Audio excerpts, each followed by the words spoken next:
Hi all, Sunday special tomato bath எப்படி செய்கிறதுன்னு பார்க்கலாமா?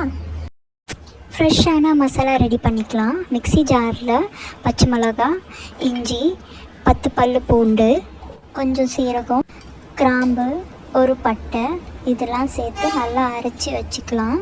ஒரு குக்கரில் 4 teaspoon of oil, whole garam masala add பண்ணிக்கலாம்.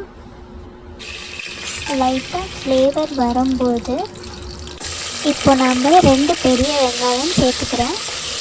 நல்லா வதக்கின பிறகு ஒரு கப் ஃப்ரெஷ் பட்டாணி இருந்தால் அதுவும் சேர்த்துக்கோங்க, இது உங்களுக்கு ஆப்ஷன் தான். அப்புறம் ஒரு கப் ஆஃப் கேப்சிகம், ஒரு கைப்பிடி அளவுக்கு புதினா, அப்புறம் ஒரு கைப்பிடி அளவுக்கு கொத்தமல்லி, இது 2 சேர்த்து நல்லா வதக்கிக்கலாம்.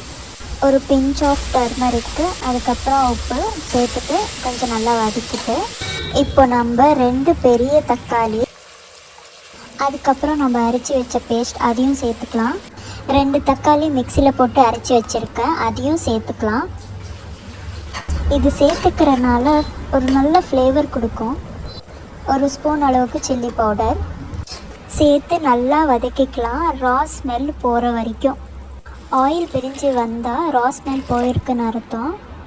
அப்போது ஒரு கப் ஆஃப் ரைஸ்க்கு 2 கப் ஆஃப் வாட்டர், அதுதான் ரேஷியோ. 2 விசில் எடுத்து பார்த்தா சூப்பரான tomato bath or tomato rice ready ஆகிருக்கும். நீங்களும் செஞ்சு பார்த்துட்டு எப்படி இருக்குன்னு கமெண்ட் பாக்ஸில் சொல்லுங்கள்.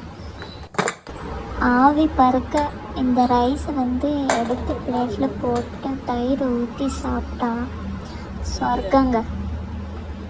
1 டைம் ஆச்சு செஞ்சு பாருங்கள், சீரியஸ்லி சூப்பராக இருக்குது.